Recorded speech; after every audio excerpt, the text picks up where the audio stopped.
بسم اللہ الرحمن الرحیم الحمد للہ رب العالمین والصلاة والسلام علی رسول اللہ وعلی آلہ وصحبہ اجمعین وبعد۔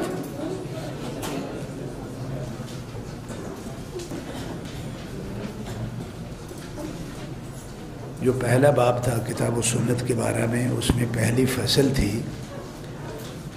طریقہ استدلال عند الجمہور، اس سے ہم فارغ ہو گئے۔ اسی باب کی دوسری فصل ہے طریقہ استدلال عند الحنفیہ۔ حنفیوں کا جو طریقہ استدلال ہے وہ یہ ہے کہ انہوں نے مرکب ہو یا مفرد ہو، ان کی دلالات کو 5 بنیادوں پہ تقسیم کیا اور ہر تقسیم کے اندر 4 قسمیں بنائی ہیں، یعنی ان کے نزدیک جو مجموعی طور پہ جو اصطلاحیں برآمد ہوں گی وہ 20 اصطلاحیں ہوں گی۔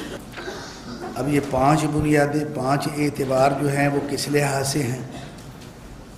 پہلا یہ ہے فی تقسیم اللفظ باعتبار وضعہ للمعنی، کہ لفظ کی اس اعتبار سے تقسیم کہ وہ اول وضع میں کس معنی کے لیے موضوع ہوا ہے۔ دوسری تقسیم ہے کلام کی، اور وہ اس لحاظ سے ہے کہ وہ اپنے معنی دینے میں واضح سے واضح کتنی ہیں، یعنی وضوح کے لحاظ سے اس کے درجات بنائے ہیں۔ جس طرح جمہور میں ہم نے نص پڑھا، ظاہر پڑھا، تو اس میں خفا اور ظہور دونوں کو ہی ملا کے 4 قسمیں بنی۔ انہوں نے اکیلا ظہور جو ہے قوت دلالہ کے اعتبار سے، یہ ایک تقسیم ہے جس کی 4 قسمیں ہیں۔ پھر خفائے معنی یعنی اجمال کی بنیاد پہ تقسیمیں، پھر 4 ان کی اصطلاحیں ہیں۔ چوتھی تقسیم ہے لفظ کو آپ نے استعمال کس طرح کیا ہے، باعتبار استعمال ہی فی المعنی۔ 5ویں تقسیم ہے ان کی باعتبار طریقۃ الوقوف علی المراد من النص، کہ کسی نص کا جو معنی مراد ہے اس لحاظ سے اس کی کیا قسمیں ہیں۔ تو حنفی علماء نے لفظ کی کہہ لو، جملے کی کہہ لو، یہ 5 تقسیمیں کی، اور ہر تقسیم کے اندر انہوں نے 4 قسمیں مکمل کرنے کی کوشش کی ہے۔ تو اس میں بات یہ ہے کہ جہاں تک تقسیموں کی بنیاد ہے اس میں تو کوئی حرج کی بات نہیں ہے، وہ 5 لحاظ سے اس کی تقسیمیں ٹھیک تقسیمیں ہیں، لیکن جو ہر تقسیم میں انہوں نے 4 کی تعداد پوری کرنے کی کوشش کی ہے نا، اس میں کافی سارا اتار چڑھاؤ ہے۔ یعنی یہ 4 تقسیمیں اکثر جگہوں پہ پوری ہوتی نہیں ہیں۔ اگر ان کو آپ پورا کرتے ہیں تو ان میں آپس میں تداخل ہے، یعنی ایک اصطلاح دوسری اصطلاح کے اندر گھسی ہوئی ہے، تو جس وجہ سے اس کے اعتبار میں کافی الجھن ہے۔ تو چلیے پہلی تقسیم انہوں نے جو کی وہ یہ کہ لفظ کو اس لحاظ سے کہ وضع کس معنی کے لیے ہوا ہے، اس میں انہوں نے 4 قسمیں بنائی اس کی۔ وَلَهُ بِهَذَا الْاعْتِبَارِ 4 أَقْسَامٍ عِنْدَهُمْ وَهِيَ الْخَاص وَالْعَامُ وَالْمُشْتَرَكُ وَالْمُؤَوَّلُ۔ یہ 4 اصطلاحیں ہم جمہور میں بھی پڑھ چکے ہیں، لیکن یہاں اور وہاں کے مفہوم میں بعد میں کلی طور پہ جو ہے وہ اختلاف ہے، اور بعض میں جزوی طور پہ اختلاف ہے۔ یہ آپ جمہور اور حنفیوں کی جو اصطلاحیں ہیں ان کو الگ الگ سے آپ اس کے مفہوم کو ذہن نشین رکھ کے تطبیق کریں گے، یا آگے استدلال من النص میں آپ استعمال کریں گے تو پھر بات بنے گی، نہیں تو وہ دونوں کے مفاہیم آپس میں منطبق نہیں ہوتے۔ سب سے پہلی اصطلاح خاص کی۔ اب جمہور کے ہاں جو خاص ہم نے پڑھا وہ کیا تھا؟ وہ وہی عام سے تخصیص کے ذریعے جن افراد کو عام کے حکم سے الگ کر لیا گیا ہے اس کو خاص کہتے ہیں۔ ان کے ہاں خاص کی کیا تعریف ہے؟ یہ کہتے ہیں کہ کل لفظ، ہر وہ لفظ ہے وضع لمعنی معلوم جو ایک معنی کے لیے وضع کیا گیا، علی الانفراد۔ انفراد کا معنی کیا ہے؟ جو بنیادی طور پہ وضع ہی ایک معنی کے لیے ہوا ہے۔ تو اس تعریف میں تقسیم میں کوئی حرج کی بات نہیں ہے۔ یہ بیان ہی خاص وہی بنتا ہے تقریباً کہ جو متباین ہم پہلے پڑھ آئے ہیں کہ لفظ بھی ایک ہے، معنی بھی ایک ہی ہے۔ یہ اسی سے ملتی جلتی ایک چیز ہے تعریف کے لحاظ سے، لیکن انواع کے لحاظ سے یہ نہ یہ بنتی ہے نہ وہ بنتی ہے۔ کیسے؟ انہوں نے خاص کی جو تعریف کر ڈالی وہ سمجھ آ گئی نا کہ لفظ بنیادی طور پہ وہ وضع ہی لغت عربی میں ایک معنی کے لیے ہوا ہے۔ ٹھیک ہے، اچھی بات ہے، کوئی حرج نہیں، ہیں ایسے کلمات۔ لیکن جو انہوں نے انواع بیان کی ہیں وہ انواع اس تعریف کے ساتھ میل نہیں کھاتی، تعریف کے ساتھ بھی اور حکم کے ساتھ بھی۔ حکم کے ساتھ ملاتے ہیں تو تعریف غلط بنتی ہے، تعریف کے ساتھ ملاتے ہیں تو حکم فٹ نہیں آتا۔ یہ ہم آگے جو انہوں نے انواع بیان کی ہیں اس کو ذرا تطبیق کر کے دیکھتے ہیں۔ انہوں نے 4 قسمیں بنائی ہیں۔ اسنان باعتبار صیغت ہی، 2 صیغے کے اعتبار سے، وہما الامر والنہی، واسنان باعتبار حالت ہی، اور 2 قسمیں بنائی ہیں اس کی حالت کو دیکھتے ہوئے، وہما المطلق والمقید۔ اب ذرا آپ تعریف کو بھی دیکھیں، حکم کو بھی ذہن میں رکھیں۔ حکم کیا ہے؟ حکمہ ان الخاص قالوا، یہ کہتے ہیں ان الخاص بانواعہ الاربع المذکورہ یفید القطع۔ یہ حکم کے اجزاء ذہن میں رکھیے۔ پہلی بات یہ ہے کہ ان کی دلالت کیا ہوتی ہے؟ اپنے معنی پہ قطعی ہوتی ہے، اور ایسی قطعی ہوتی ہے کہ آپ اس میں کسی طرح کوئی تفسیری جو حالت ہے وہ بھی آپ نہیں نکال سکتے۔ ولا يحتمل بیان التفسیر فی حال من الاحوال لأنه بین بنفسہ، وہ خود بخود وہ بین ہے، آپ اس کا بیان بھی نہیں کر سکتے کیونکہ اس کی دلالت اپنے معنی پہ قطعی ہے۔ چلیے اب ذرا حکم کے ساتھ اس کو فٹ کریں۔ پہلی قسم کون سی ہے؟ امر۔ کیا امر جو ہے، صیغہ امر جو ہے، یہ لغت عربی میں ایک ہی معنی کے لیے موضوع ہوا ہے؟ کیا یہ بات صحیح ہے؟ جب ہم اس کے استعمالات دیکھتے ہیں، خود ان کی اپنی کتابیں دیکھتے ہیں، تو اس میں امر کے 10 معانی تو انہوں نے خود بیان کیے ہوئے۔ تو وضع لمعنی معلوم علی الانفراد وہ کیسے ہوا؟ یعنی امر پہ آپ اس کی جو تطبیق ہے، اس کی تعریف کی، وہ کیسے کریں گے؟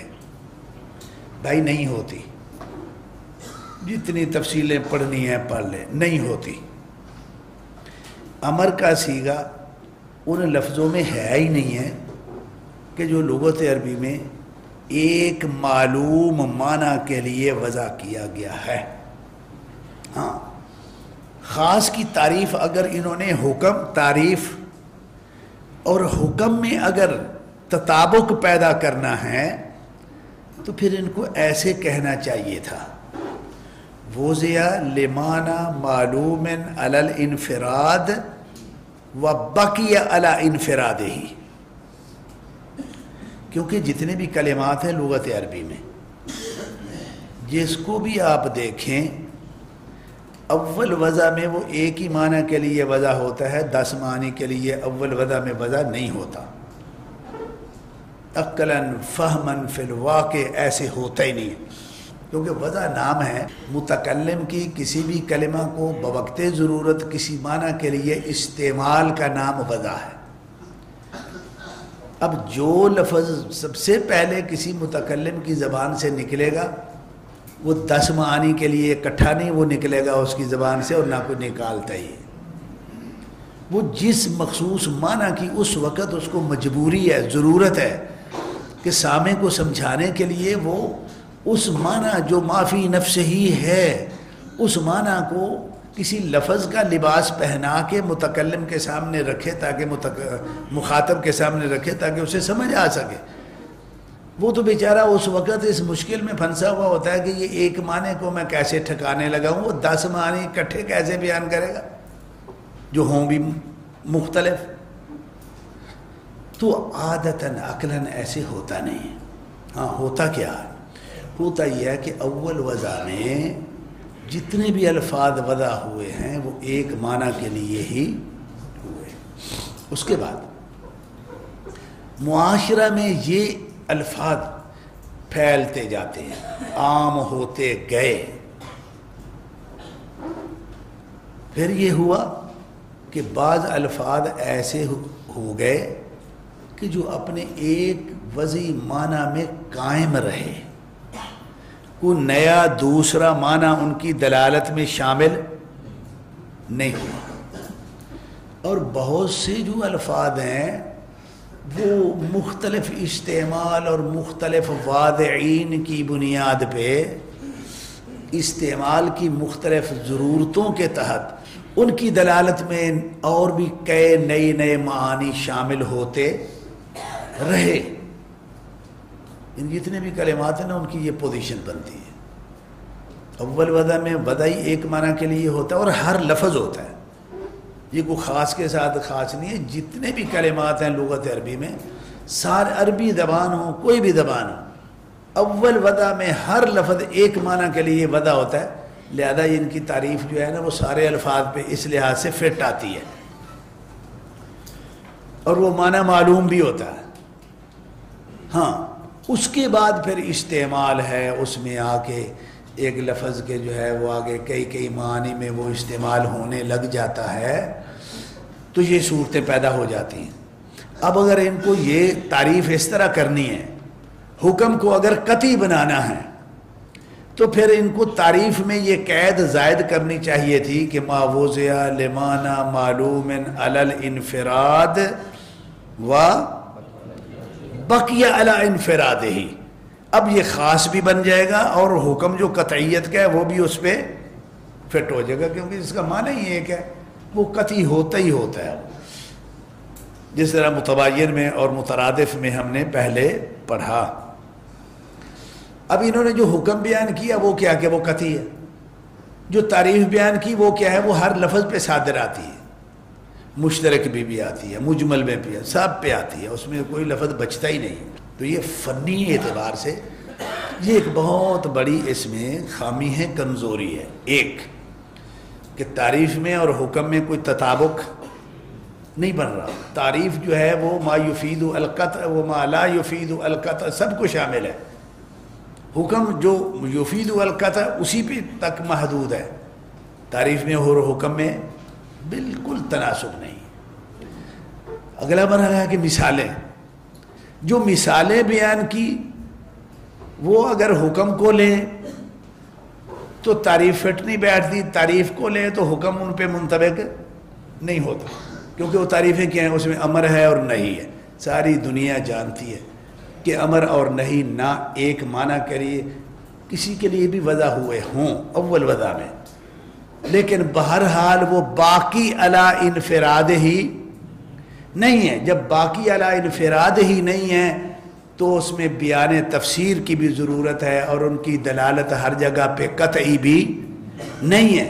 اور اس پہ شریعت میں شواہد موجود ہیں کہ بہت سارے اوامر اور نواہی، اس میں علماء کا اختلاف ہے کہ یہاں امر جو ہے وجوب کے لیے ہے یا استحباب کے لیے، نہیں تحریم کے لیے ہے یا کراہت کے لیے ہے، اور پھر یہ کراہت تنزیہی ہے یا تحریمی ہے. بھئی اس کا سبب تو نہیں ہے نا. جب آپ اس کے احکامات اور دلالات میں آپ الجھے ہوئے ہیں تو وہ قطعی کیسے ہے؟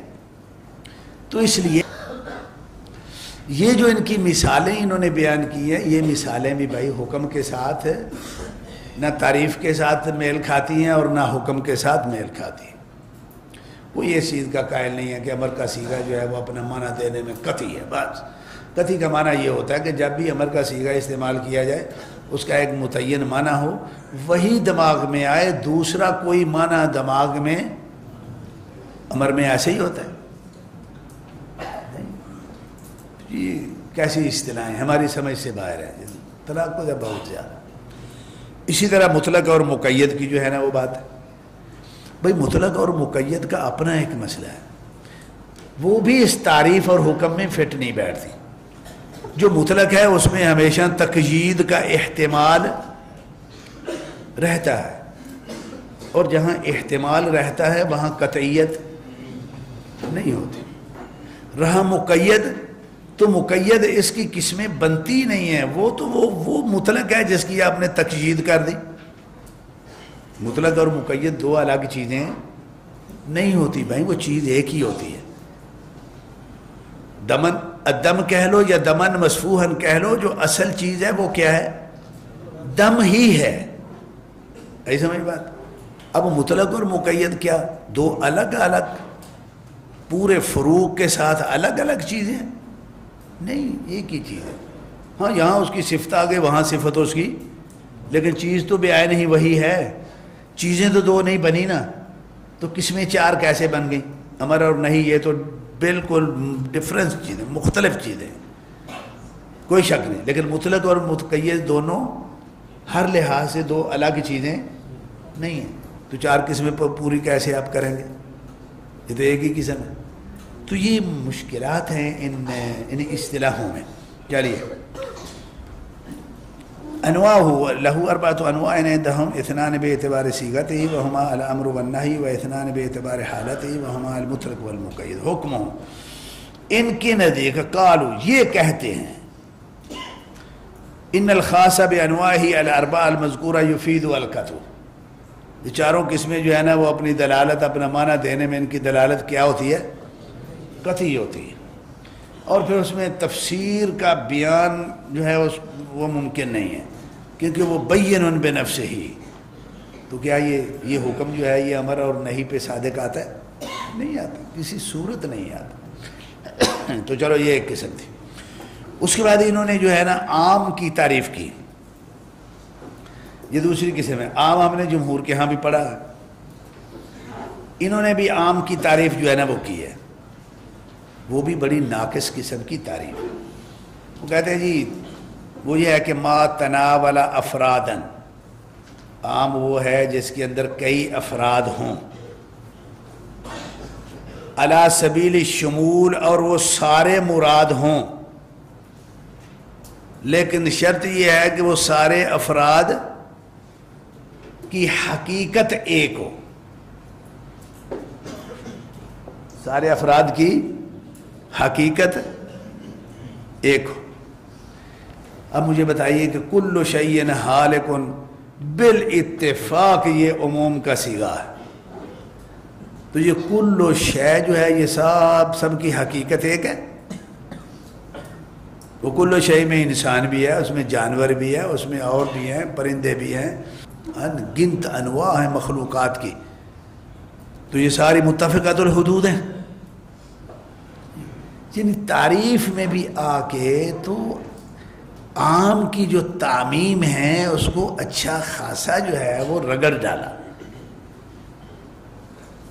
اللہ عالم کیا علم ہے، کیا اس میں معقولیت ہے، میں نے تو بڑا پڑھا ہے اس کو، ہمیں تو کوئی سمجھ نہیں آئی بھائی۔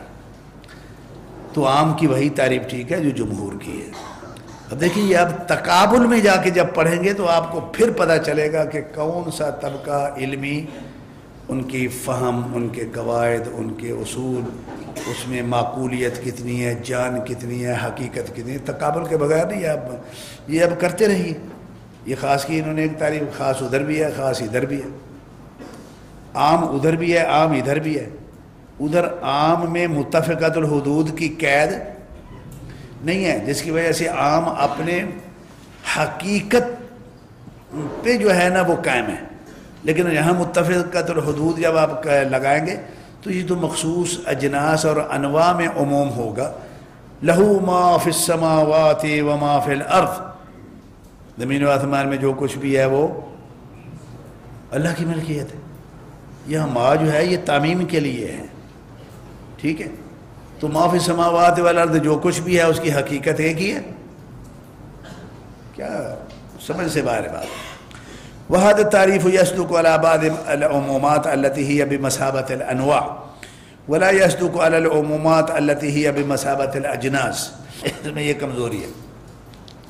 بس صحیح تعریف الجمہور وقد سبق في الفصل الاول صيغه، اب عام کے صیغے وہی ہیں جو جمہور کے ہاں بیان ہو چکے. تخصیصہ، اب عام کی تخصیص میں بھی جو حنفی مشائخ ہیں ان کا بڑا عجیب و غریب ایک نظریہ ہے. وہ یہ ہے وَلِتَخْصِيصِ النَّصِّ الْعَامِّ بِالنَّصِّ صُورَةٌ وَاحِدَةٌ عِنْدَ الْحَنَفِيَّةِ وَهِيَ، سنو بڑے دھیان سے سمجھنے والی یہ بات ہے. وہ کہتے ہیں جی تخصیص ہے یہ کہ عام کا صیغہ بھی ایک نص میں اسی نص میں ہو، جو اس کی تخصیص کرنے والا جو جملہ ہے وہ بھی اسی نص میں ہو. دال علی العموم دال علی التخصیص، دونوں جملے ایک ہی نص میں ہوں، اکٹھے نازل ہوئے ہوں، تو یہ تخصیص ہے. جیسے کہ اس آیت میں ہیں فمن شہد منکم الشہر فلیصمہ. من یہاں پہ صیغہ جو ہے یہ عموم کے لیے، جس کی زندگی میں بھی یہ مہینہ آ جائے اس نے روزے، یہ صیغہ عام ہے. یہ من کی وجہ سے من من صیغ العموم. اگلا حصہ آیت کا وَمَنْ كَانَ مَرِيدًا أَوْ عَلَى سَفَرٍ فَعِدَّةٌ مِّنْ أَيَّامٍ أُخَرَ. ان میں سے کوئی اگر مریض ہے، مسافر ہے، تو وہ رمضان کے بعد بھی عدت پوری کر سکتا. اب دیکھو یہ دال علی العموم جو جملہ ہے وہ ہے فمن شہد منکم الشہر فل. یہ جملہ مستقلہ ہے، مفیدہ ہے، تامہ ہے. اگلا جملہ نہ بھی پڑھیں تو یہ اپنا معنی دینے میں جملہ تامہ ہے. یہ شرط ہے. یعنی حنفی علماء کے نزدیک تخصیص کی جو شرط ہے وہ کیا ہے، یہ بڑی سمجھنے والی بات ہے کہ دال علی العموم جملہ مستقلہ ہو، دال علی التخصیص جملہ مستقلہ ہو، دونوں جملے ایک ہی نص میں اکٹھے نازل ہوئے ہوں، ان دونوں جملوں کے درمیان کوئی نحوی ربط موجود نہ ہو. اس کو الگ پڑھو اس کا اپنا معنی مکمل ہے، اس کو الگ پڑھو اس کا اپنا معنی، یہ تخصیص ہوتی. اچھا بھائی اگر یہ تخصیص ہوتی ہے تو اگر دال علی العموم نص اور ہے، دال علی التخصیص نص اور ہے، اکٹھے نازل نہیں ہوئے، پھر اس کا نام کیا ہوگا؟ جس طرح قرآنی نص میں ہے کہ حرمت علیکم المیتہ، حدیث مبارک ہے احلت لنا المیتتان و دمان. اس کی آگے اللہ کے رسول صلی اللہ علیہ وسلم نے وضاحت بھی فرما دی. اب یہ احلت لنا المیتتان جو ہے، کیا یہ وہ المیتہ سے تخصیص ہوئی نہیں ہے؟ دو چیزوں کی تخصیص ہوئی نا، ان دو کا الگ حکم آ گیا، وہ حرام ہے یہ حلال ہے. اس تخصیص کو آپ کیا کہیں گے؟ جبکہ یہ وہ تو حدیث ہے، یہ قرآن ہے، نہ وہ اکٹھے نازل ہوئے اور نہ ہی ایک ہی نص میں کہ پہلے جملہ دال علی العموم پھر جملہ دال علی تخصیص. یہاں تو نہیں. اس کا کیا نام رکھیں گے؟ کیا کریں گے؟ اور بھی تخصیص کی بڑی صورتیں ہیں. اب دیکھو کہ انہوں نے جو تخصیص کی تعریف کی نا، اس کا دائرہ اتنا تنگ کر دیا کہ تخصیص کی بہت ساری صورتیں اس سے نکل جاتی ہیں. اب ان کو کیا کریں؟ اور ان کا یہی حال ہے، جو بات کر دیتے ہیں نا پھر اس کو ٹھیک نہیں کرتے. یہ حنفی علماء رحمۃ اللہ علیہ اجمعین، یہ ان کا عمومی ایک فکر ہے. اب اس کو پھر یہ کرتے ہیں کہ وہ اس کو نسخ کے ضمن میں جو ہے نا ادھر گھسیڑ دیا کہ وہ جو تخصیص والی باقی جو صورتیں ہیں نا وہ نسخ میں چلی جاتی ہیں. چلو وہ اتنی ساری صورتوں کو نسخ کے اندر جو ہے نا وہ داخل کر کے خود نسخ کا اپنا جو ایک حقیقت اور تصور ہے اس کو بھی الجھا دیا. تو یہ بڑا ان کی اصطلاحوں میں اور استعمال میں نا اس طرح کا ایک تناقض جو ہے نا یہ بڑا گہرا پایا جاتا ہے. تو چلیے حنفیوں کے نزدیک تخصیص پھر کیا ہوئی؟ ایک ہی تخصیص کی صورت ہے، باقی جتنی بھی ہیں وہ کبھی اس کو نسخ جزئی کہتے ہیں، کبھی اس کو زیادت کہتے ہیں، کبھی کسی مد میں شامل کرتے ہیں. وہ جو ہے نا وہ بیچاری ساری صورتوں کو مہاجرین کی طرح جو ہے نا کبھی کسی ملک میں دھکیل دیا اور کبھی کہیں دھکیل دیا، بس یہی صورت بنتی ہے. جس سے بڑے مسائل ان کے جو ہے نا وہ الجھے ہوئے مسائل ہیں، ان کے اصولی اصطلاحیں الجھی ہوئی ہیں.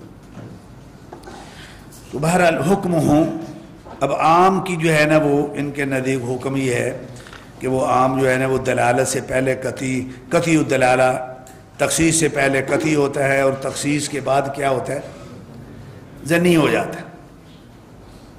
اس کی بھی مجھے تو کوئی سمجھ نہیں آئی بھائی. یہ جمہور کے ہاں بھی اس طرح کی ایک فکر پائی جاتی ہے. وہ کہتے ہیں کہ وہ بعد تخصیص ظنی ہے، بعد تخصیص قطعی ہے، قبل تخصیص ظنی ہے. جمہور کی اس فکر کے پیچھے جو فلسفہ ہے وہ یہ ہے کہ دیکھو جی عام میں چونکہ تخصیص کا احتمال ہوتا ہے،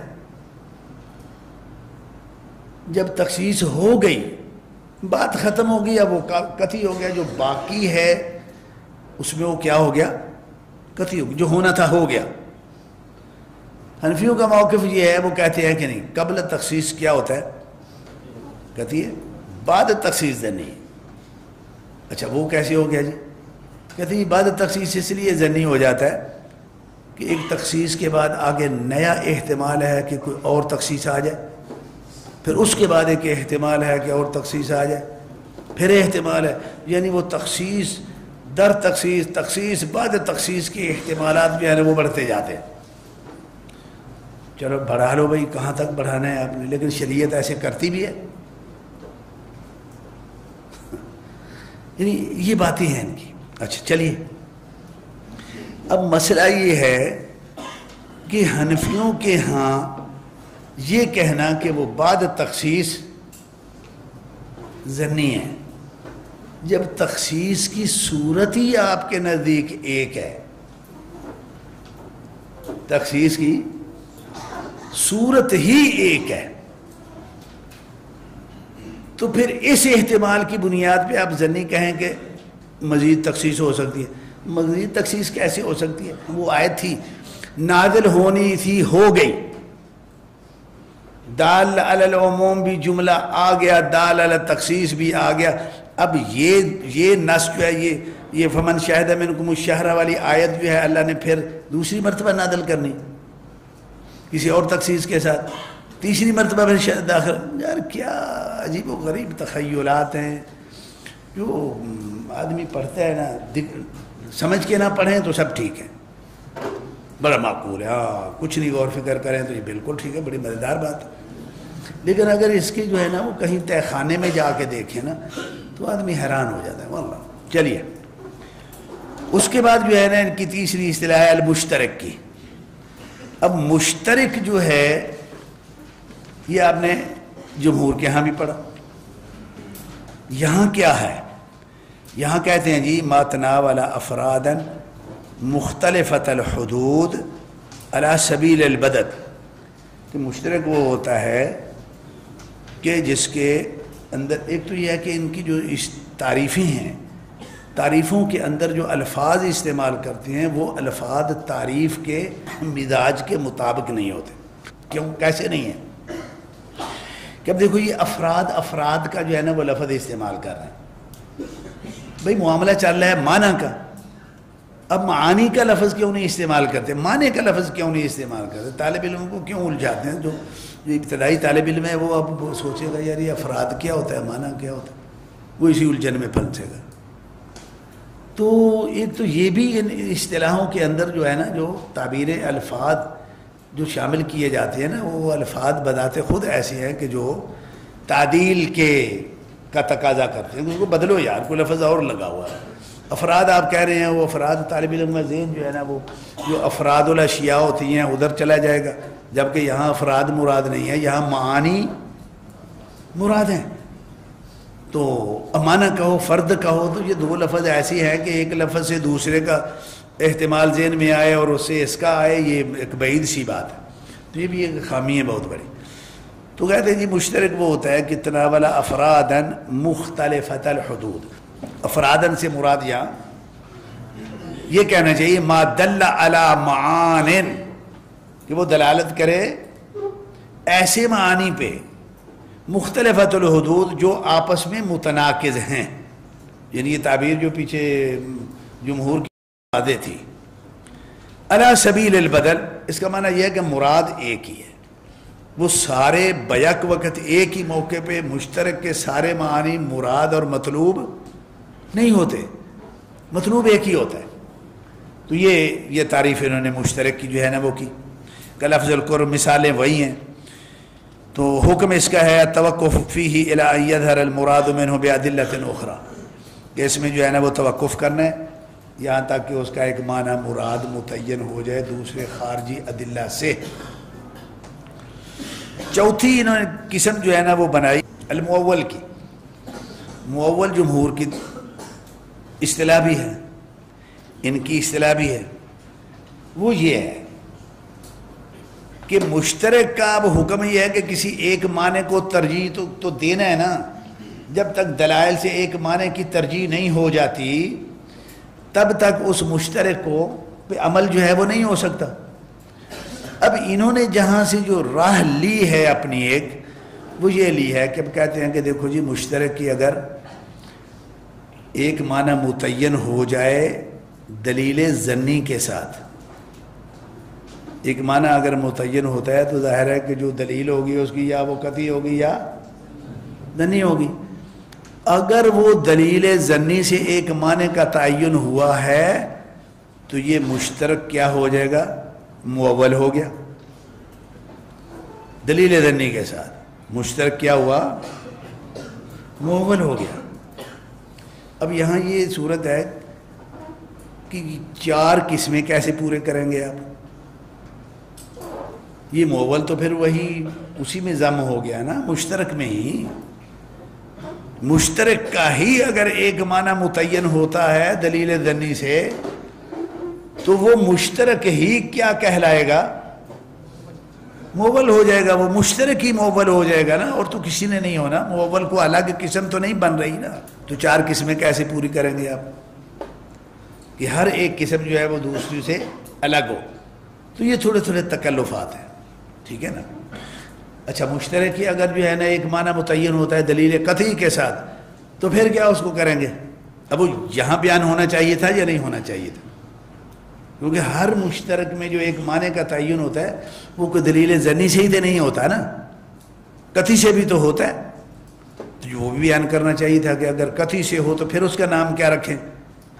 وہ یہی رکھنا چاہیے تھا یا کسی اور جگہ پہ رکھنا ہے جا کے؟ یہاں کیوں نہیں رکھا؟ یہاں اس لیے نہیں رکھا کہ وہ 5 بنتی ہے. پھر وہ کس میں کیا بنے گی؟ جبکہ 4 کی پابندی انہوں نے 5 تقسیموں میں جو ہے نا وہ کی ہوئی ہے، لیکن اس میں تکلف موجود ہے. اب یہاں اس کو بیان کرنا چاہیے تھا. یہ تو کر دیا کہ مؤول ہے ما ترجح من المشترک بعد معانیہ بدلیل ظنی، یہ مؤول ہو گیا. اب ہم طالب علموں کا سوال یہ ہے کہ اگر وہ مشترک کے بعض معانی دلیل قطعی سے متعین ہوتے ہیں تو پھر اس کا نام کیا رکھیں گے؟ وہ تو آپ نے بتایا نہیں. بتانا چاہیے یا نہیں بتانا چاہیے؟ لیکن نہیں بتایا.